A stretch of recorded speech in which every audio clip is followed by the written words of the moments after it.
না এটা কি জিনিস? সবাই ছেড়ে পালিয়ে যাচ্ছি, ছেড়ে পালাই না। সবাইকে দুর্গন্ধ লাগছে, বিবি রহিমাকে লাগে না। ব্যাপারটা কি? তার মানে বিবি রহিমা যাবে না বলছে স্বামী গো, আমি আপনার সাথে সুখ ভোগ করেছি, শান্তি ভোগ করেছি। যখন আপনি ভালো ছিলেন আপনার সাথে আমি মজবাস্তি করেছি, কত আনন্দ করেছি। আজকে হয়তো আপনি নরমে গেছেন, কমজোর হয়ে গেছেন, দুর্বল হয়ে গেছেন বলে আজকে আপনাকে আমি ছেড়ে দিব আর আপনাকে ছেড়ে আমি চলে যাব, এটা কোনোদিন হতে পারে না। তো আপনার সাথে যখন আমি সুখ ভোগ করেছি আজকে দুঃখ মানে দুঃখের সাথীও হয়ে থাকবো। কিন্তু দেখেন মায়েরা বোনেরা, যদি তোমার স্বামী দুর্বল হয়ে যায়, কমজোর হয়ে যায়, তোমার স্বামীকে বেমার হয়ে যায়, তোমার স্বামীকে ছেড়ে তুমি পালাইও না।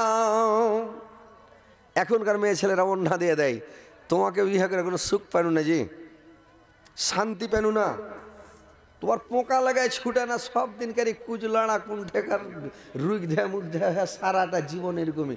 দেখেন 2-4 দিন যদি বিছানে পড়ে তো ওর জাত মেরা শেষ করে দেবে, করে না? তো মা বোনেরা ভালো করে শুনেন, স্বামীর জেদ কোনোদিন মারবেন না, স্বামীর নিন্দা করবেন না, স্বামীর বদনাম করবেন না। স্বামীর সেবা করেন মন দিয়ে, স্বামীকে খুশি করেন মন দিয়ে।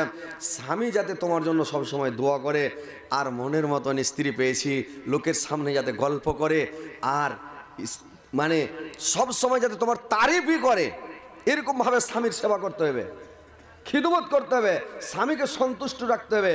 তাহলে তো স্বামী তোমার জন্য দোয়া করবে, তোমার উপরে খুশি থাকবে, তাহলে তো তুমি জান্নাতে যাবা।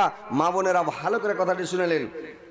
একদিনের ঘটনা, আল্লাহর নবীকে যখন আয়েশা গোসল করাতে গেছে রে ভাই, আয়েশাকে যখন গোসল করাতে লেগেছেন, আল্লাহর নবী একটা তক্তার উপরে উঠেছেন, আর তক্তার উপরে যেমন উঠেছে আল্লাহর নবীর মাথাতে সব পানি ঢালতে লেগেছেন।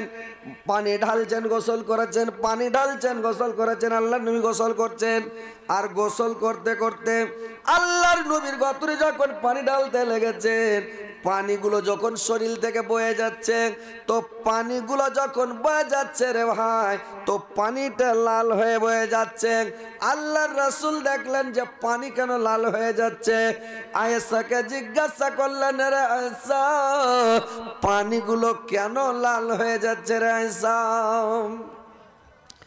আয়েশা বললেন, স্বামী গো, যখন আপনি তক্তার উপরে উঠেছিলেন, তক্তার উপরে যখন আপনি চড়েছিলেন স্বামী গো, তো আমার পায়ের কুড়া আঙ্গুলটা তক্তার তলে চাপা পড়ে গেছে, আর আমার কুড়া আঙ্গুলটা চাপা ডাইল হয়ে থেছিলাম, চোচো করে রক্ত বের হচ্ছে। আপনাকে গোসল করাচ্ছি, পানির সাথে আমার পায়ের রক্তগুলো খুনগুলো বয়ে যাচ্ছে স্বামী গো। আল্লাহর নবী তক্তা থেকে চট করে নেমে গেলেন, আর চট করে আসার পাকান কাটেনে যদি দেখছেন ঠিক কুড়া লগের আঙ্গুলটা থেতলে ডাইল হয়ে গেছে, চো চো করে রক্ত বেরিয়ে যাচ্ছে। আল্লাহর নবী দেখে বলল, রে তুমি একবার উহা করলে না, তুমি কটবিস করলে না, তুমি একবার আমাকে উঠতে বললেন না, যা একটু নেমে যান তক্তা থেকে, একটু সেরে বসুন, কে একটু নামুন, আমি পাটা টেনে নি, কি পা ঝাড়াঝাড়িও করলে না, টানাটানিও করলে না, ব্যাপারটা কি আয়েশা?